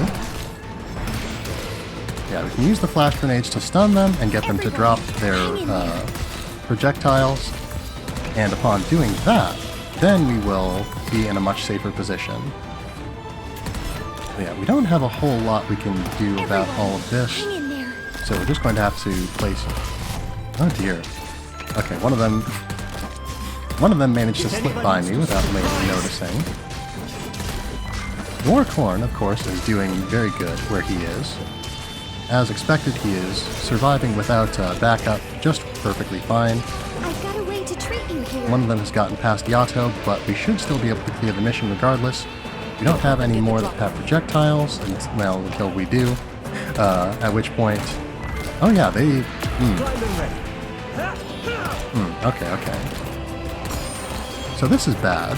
I've got a way to treat you here. Alright, so I think we've lost this mission. Because one thing that I failed to keep in mind is that the foul beasts can attack our ranged units, because they are not melee units. Sit. So, we're going to need to switch things up a little bit as well. So, first of all, we need to make sure that we're stunning them. Do you often stream? I stream as often as I can manage, which is not a great... I try to stream at least 2 times a week. I've been streaming a little bit more recently because this is a time-limited event, and I want to make sure I can get through it before it's over. But yes, I do often stream. Most often you can find me on Wednesdays at 8:30 p.m. Central Time. Beyond that, most likely you would see me again on Saturday at roughly the same time. As for days other than that, it depends. I'm going to try to increase my schedule a little bit in the near future, but Saturday and Wednesday are the most likely times that you will see me around. But yeah, what brings you here today, Hannah? If you don't mind my asking. Let's show them what we can do. So yeah, I think we'll place Scavenger down here this time. Place Scavenger down here this time. It might be in our best interest to...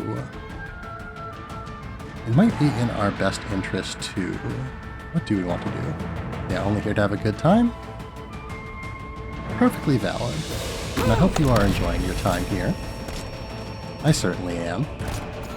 Even with the great challenges that we are facing. Let's see, we should have Honeyberry up soon. There we go. Everyone, focus on fighting.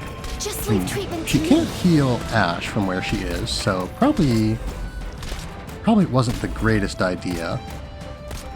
Ash may go down in the not too distant future, but until such time, we will live with the situation that we have caused. Everyone, hang in there. Hurry up. I need to remember that I need to manually activate Scavenger's skills. We're not really using Scavenger for damage. Where am I streaming from? I am streaming from the United States.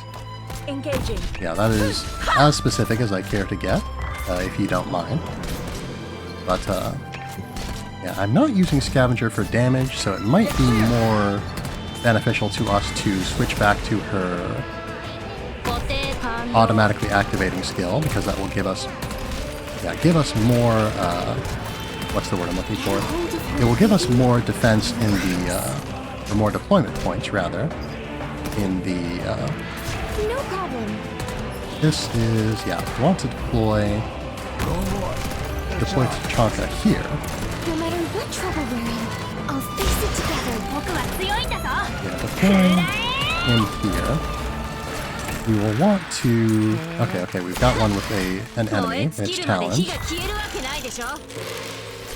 Okay. Are we doing this? You get no I sure hope we're doing this. Anyway, deploy thusly. No matter what trouble we're in, I'll face We're it at together. deployment with all limit, of so you. we will... that was actually... Okay, this is fine. Let's go. Yeah, Lo Xiaohei is in a bad spot for him, because him being at the very back of our lines means that there aren't going to be enemies behind, or there aren't going to be allies behind him to be able to deal with enemies once he has taken them out. Having a summoner would be very beneficial here, I think. Hurry up. It would have been really nice if we had had a summoner. So we might want to have a summoner.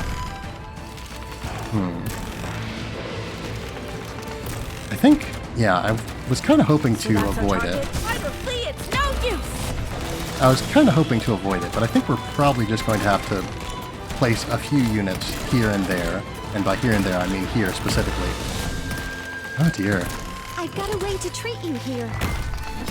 Fierce creatures these are. Okay. Stun, please.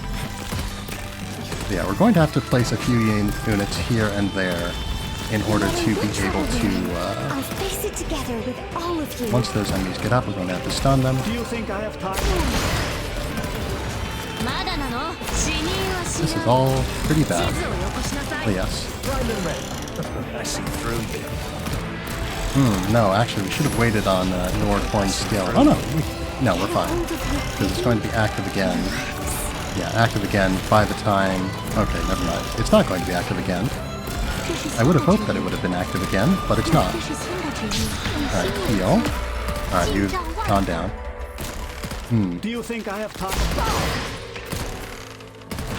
Alright, we need to stun now. Hold of your breathing and relax. Alright. Lo Xiaohei is in an okay spot for him, for what he is. Wow. Do you think I have time to use the bathroom? I really hope Yato can deal a lot of damage very quickly here.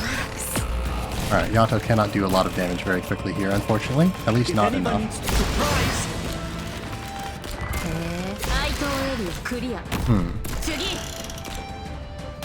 So, this is quite the challenge indeed, isn't it? Get a hold of your breathing and relax. So yeah, they do a lot of damage.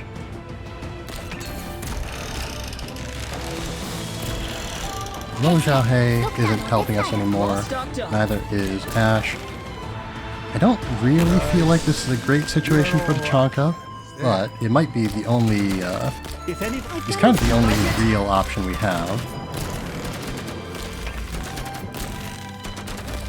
Alright, this is okay.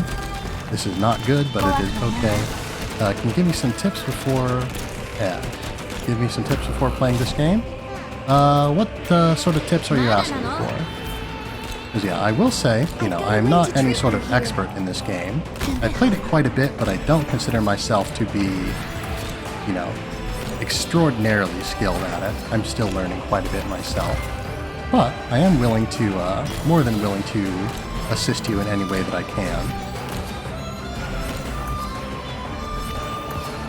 Okay, so now, since the enemies are stunned, Yato should be in a situation, just in general really, but should be in a situation where she should be able to inflict some damage. Or maybe not, because she's not attacking them. Hang in there. So that gives me some valuable information that these are, in fact, properly flying units. They, in fact, do not... Yeah, these are flying units through and through. They do not... Stay alert. Are not attacked by melee No matter units what trouble we're who... in, I'll face it together. Are not attacked by melee units I who... have seen it all. What's the word I'm looking for?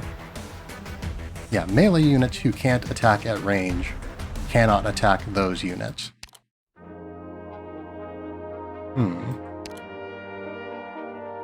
So, that means you have a nice VTuber? Thank you very much. I made it myself. But yes, we're not able to attack at range.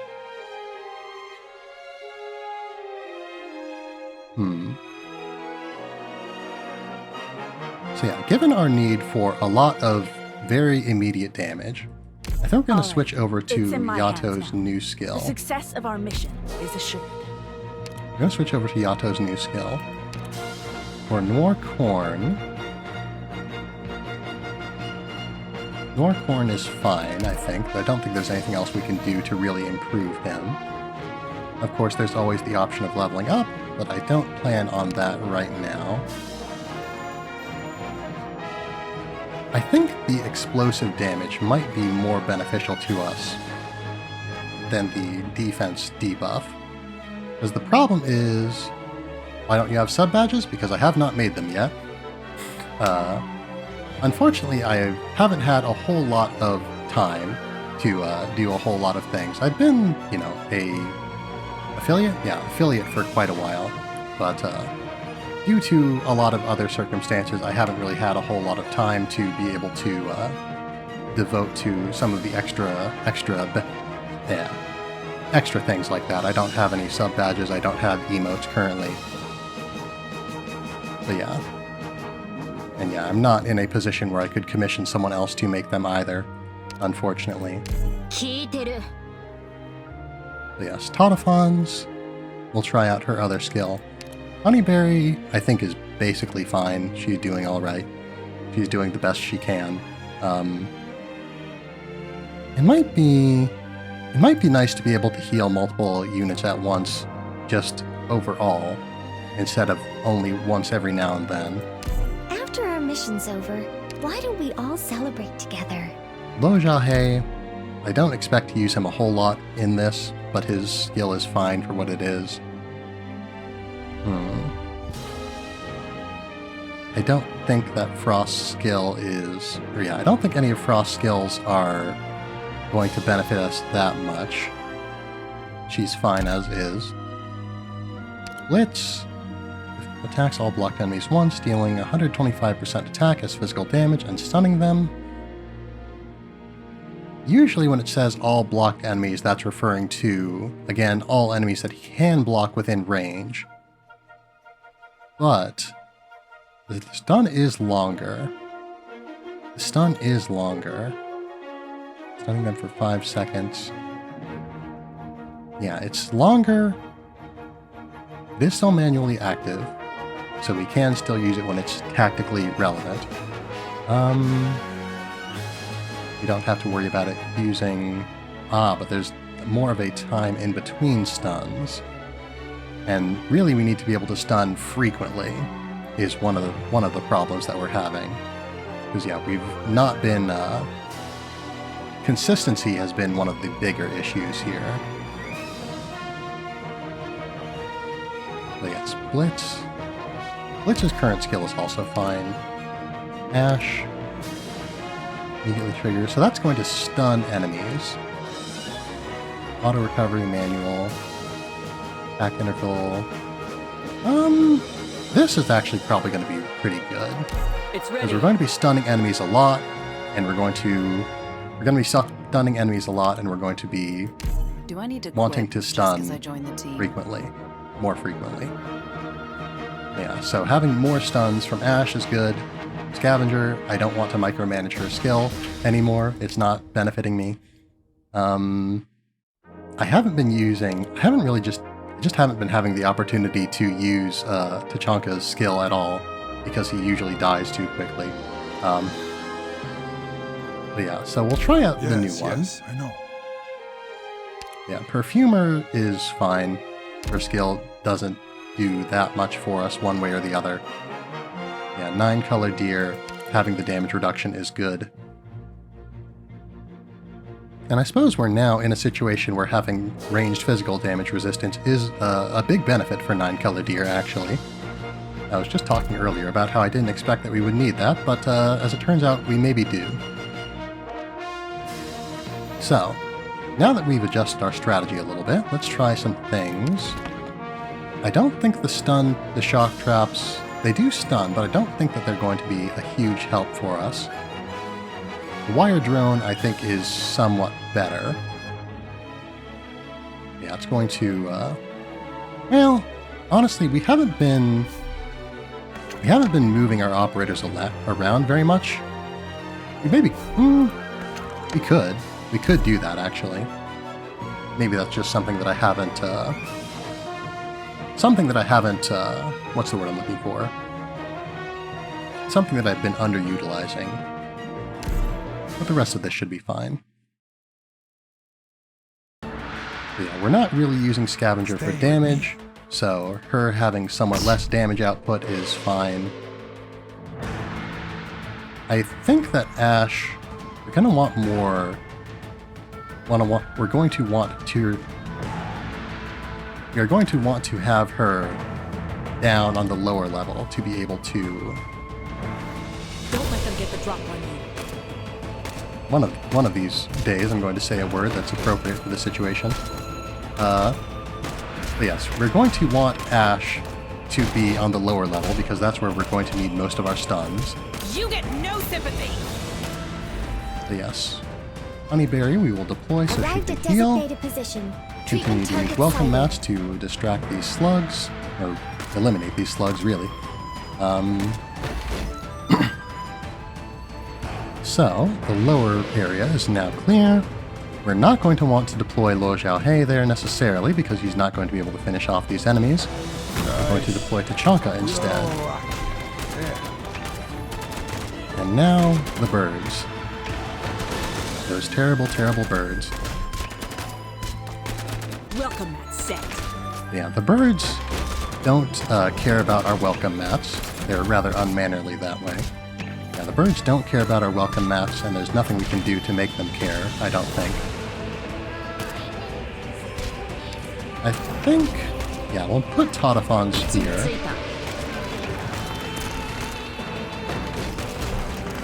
Destroy one of these slugs a little bit faster, maybe, hopefully. Welcome mat set. Lo Xiaohei. I don't know that we're really going to get that much value out of Lo Xiaohei here, but we'll put him there anyway. We need more deployment points immediately. I maybe shouldn't have been using that many welcome maps. Garbage. No problem. Everyone, hang in Can there. Honeyberry? No, Honeyberry cannot heal Lo Xiaohei where he is. So given the fact that we're not really benefiting that much from his positioning, we maybe shouldn't have put him there. Quickly! And I... Alright, so I did make a mistake there when I placed Blitz. Laying out the welcome mat. Okay. Again, I don't like what I'm having to do here, but it's better than the alternative. Are we doing this? Scavenger can be replaced at this point, I think. We don't need to generate DP that quickly anymore since we have most of our units in place. Again, we have a lot of range damage, so the birds are less of a problem. They're still a problem, certainly, but they're less of a problem. No, we don't need to heal more corn, and in fact cannot. But what we can do is we can throw a grenade at these birds.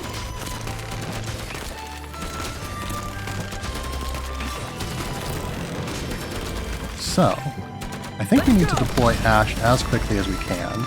We maybe could have waited, and probably should have waited, until such time as we had, No problem. yeah, until we had more of a need for her. And yeah, with her positioning, she's, yeah, gone down very quickly, unfortunately. But now we're out of deployment room. Welcome mat set.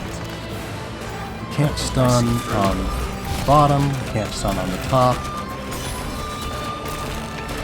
Norcorn was able to block that very admirably with his remarkable, maybe not that remarkable, but remarkable capacity to reduce damage. Let's get Shoot a lot, please, thank you. Stun a lot, please, thank you. Tautophons is going to go down, but there's nothing we can really do about that. Yeah. We did have a successful clear last time, so maybe I should have stuck with the strategy that I I had. have to jump to a better way to treat you here.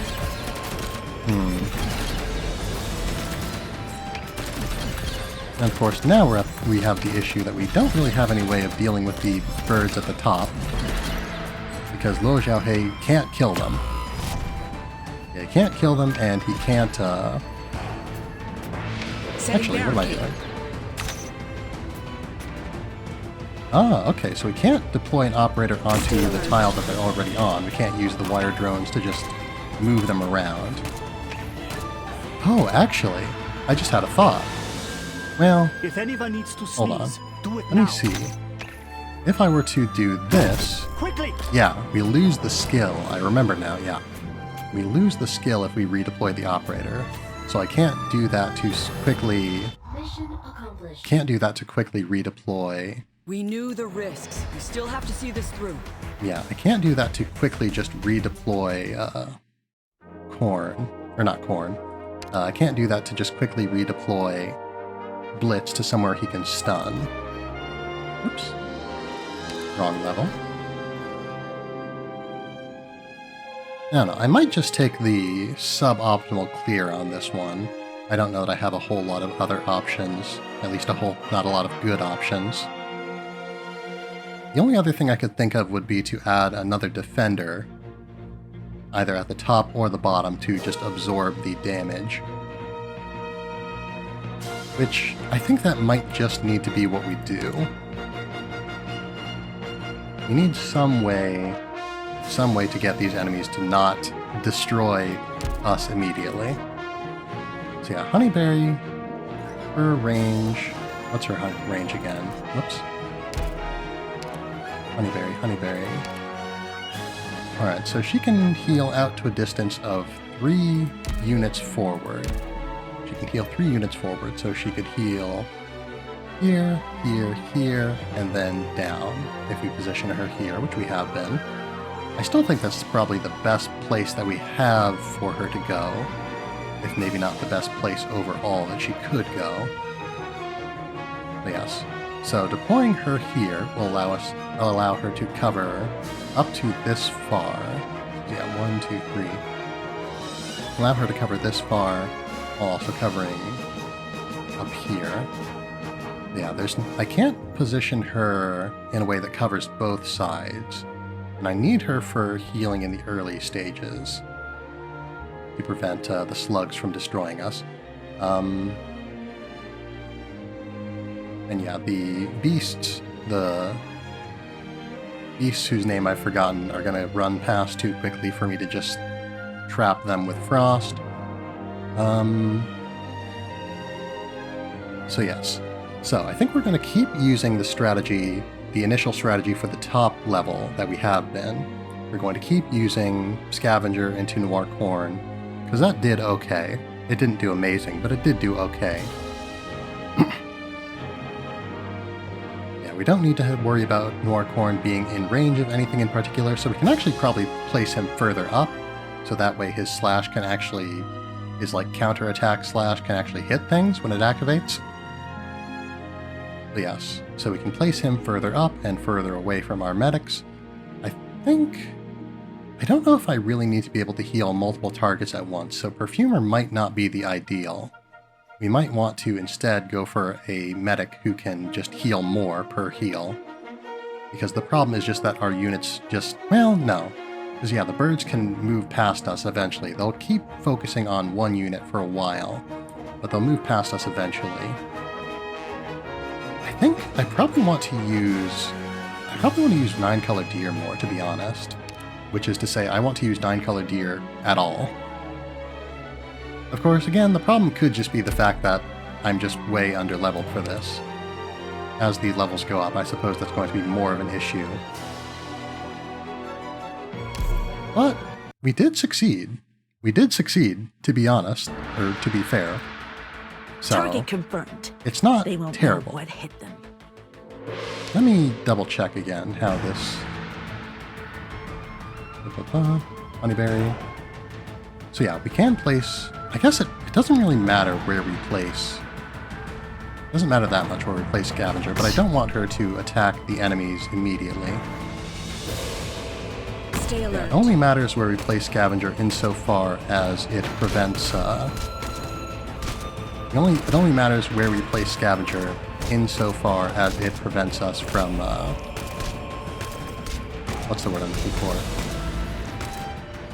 It prevents Frost from taking unnecessary hits.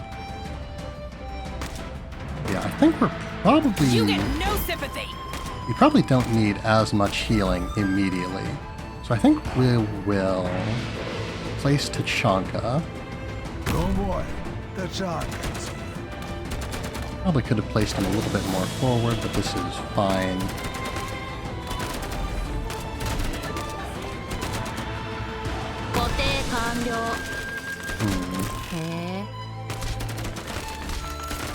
Laying out the welcome mat. Yeah, we are going to need healing now. We actually needed healing a while ago, I think. Engaging. So that's very unfortunate there.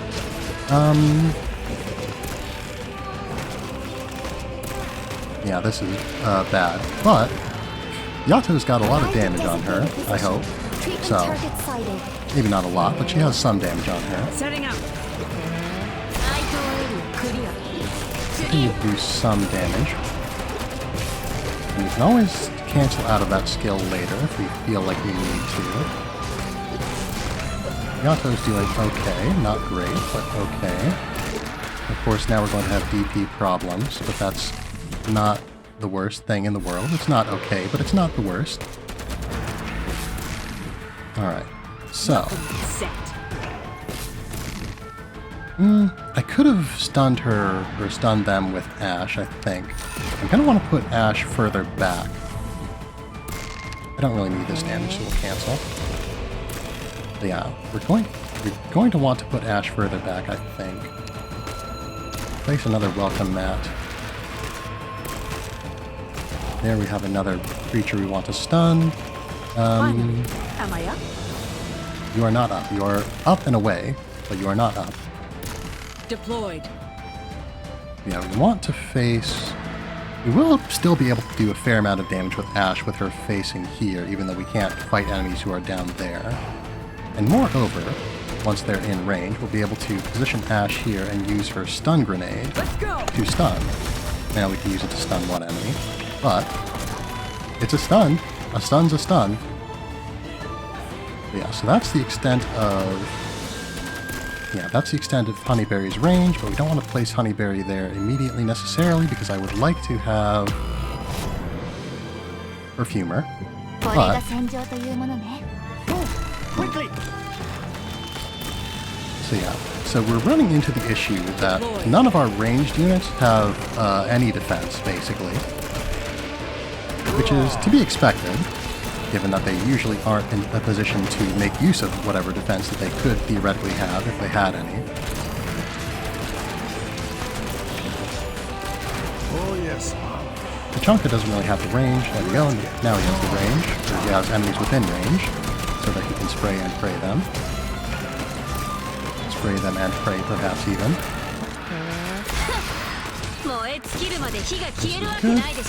Don't.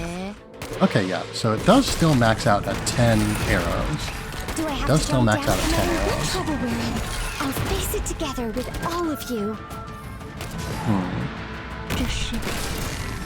Yeah, if we... Primed and ready. I'm going in! Unfortunate. Yeah, we're probably just going to have to make use of fast redeploy a little bit more.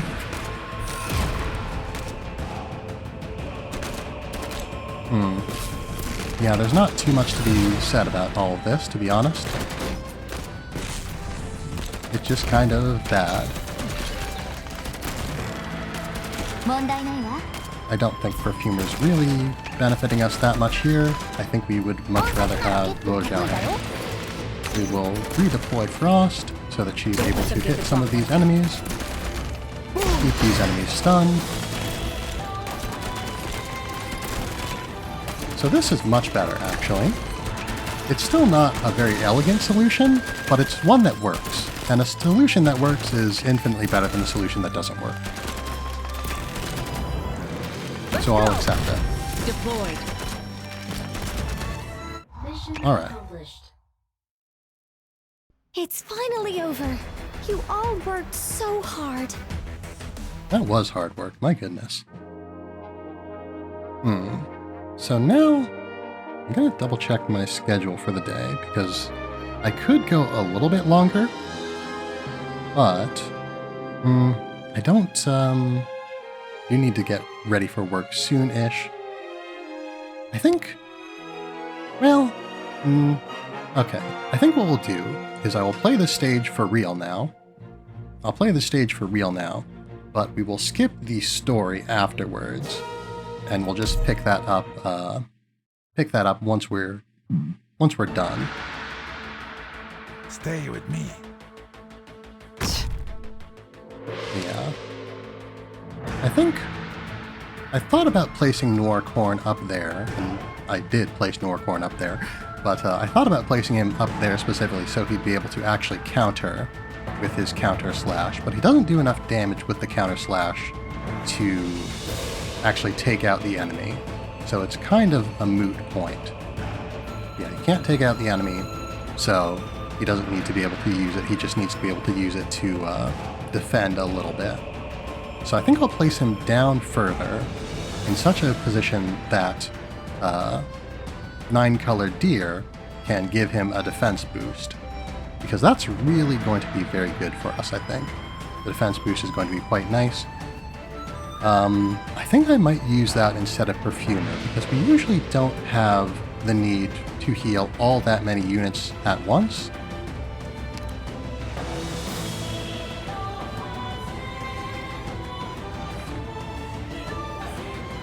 Alright. Stay alert.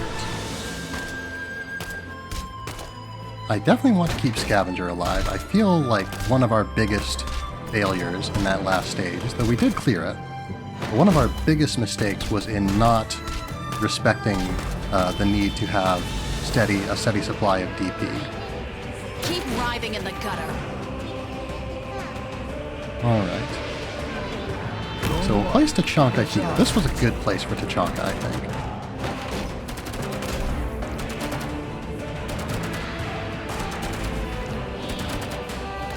Yes. So the issue with keeping Scavenger alive there was more than anything just the fact that I didn't deploy Honeyberry fast enough. Everyone, focus on fighting. Just leave treatment to me. So yeah. So what would really be nice? If we had a summoner, we could place a summon there. It wouldn't do much for us, in all honesty, but it would allow us to repeatedly, rapidly distract the birds, who are our greatest nemeses.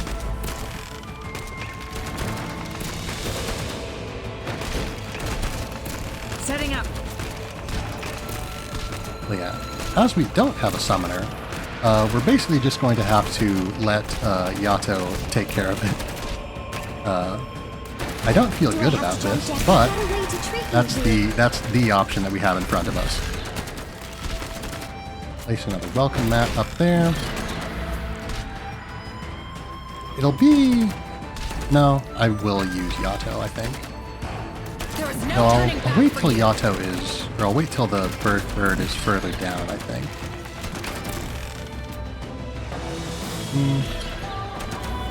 Yeah, this was fine, I think. We'll trigger this wave sooner. But Tachanka is going to have his spray and pray ready, so he can take that quickly. And this is good. 9-color deer. I suppose, yeah, we should face her forward, I think. Put this here. And then, hopefully, there we go. Setting up. I don't know that this is really going to help us that much, but yeah, because I don't know that Ash is going to stay alive all that long, mostly. But hopefully, we can. I don't really. We'll use the sun grenade. Yeah, I want Ash to be alive, ideally. That's a big thing that I want. Yeah, I want Ash to be alive. Scavenger is fine. We're at a point where we don't need to deploy all that many units all that quickly. Deployed. Yeah. Heal, please. Okay. This is bad. Yeah, I didn't think that through as well as I could have. I don't know. I don't know actually the range that these things have, though I think enough to kill 9-color deer, I think, is the answer to that question. Of how many range they have, of how much range they have. So we're not going to worry about it. Okay, they aren't. Okay, even the ones that are close don't have enough range to attack 9-color deer. So it might actually not be that dire.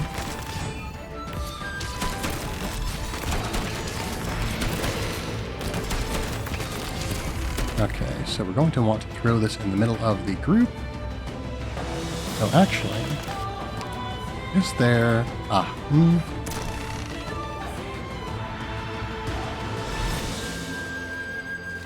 How do we want to swing this?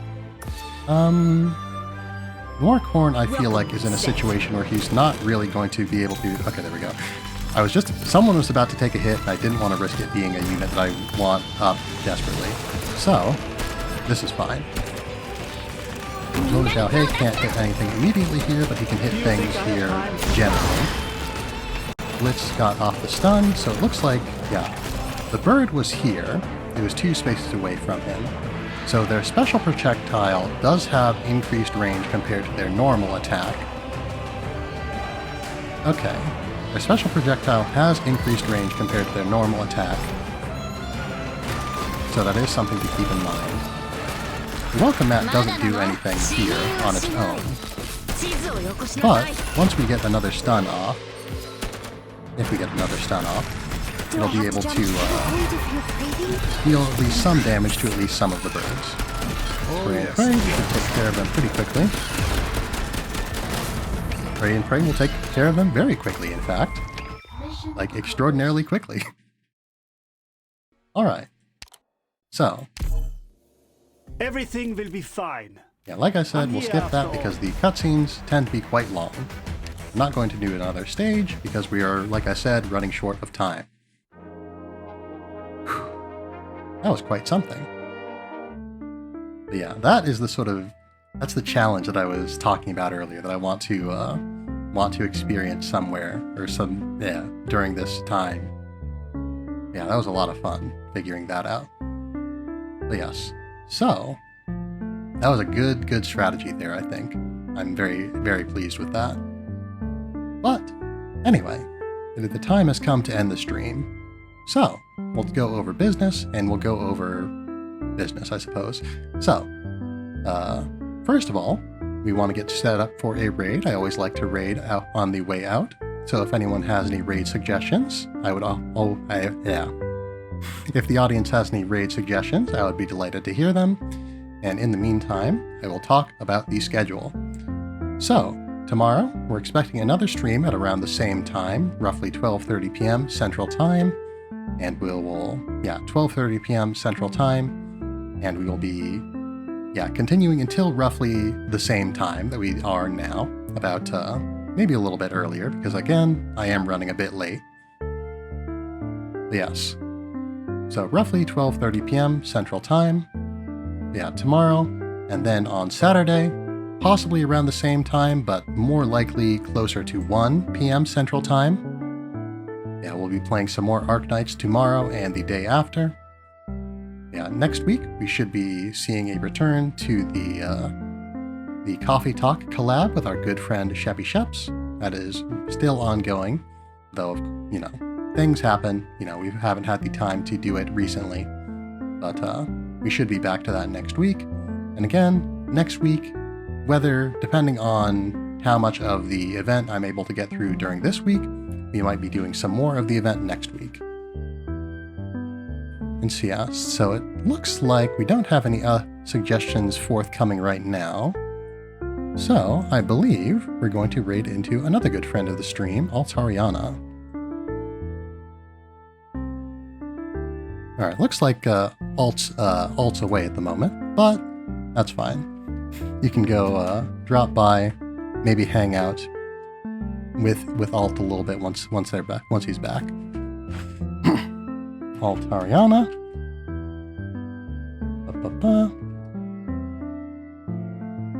And since I forgot last time, the customary raid message is, as always, we have arrived. If I can type it, there we go. So, thank you all for being here today. I hope you have had a fine day. I hope that you will continue to have a fine day every day. And I hope that you'll be well until the next time I see you. Thank you all very much, and farewell. Let us get this raid underway.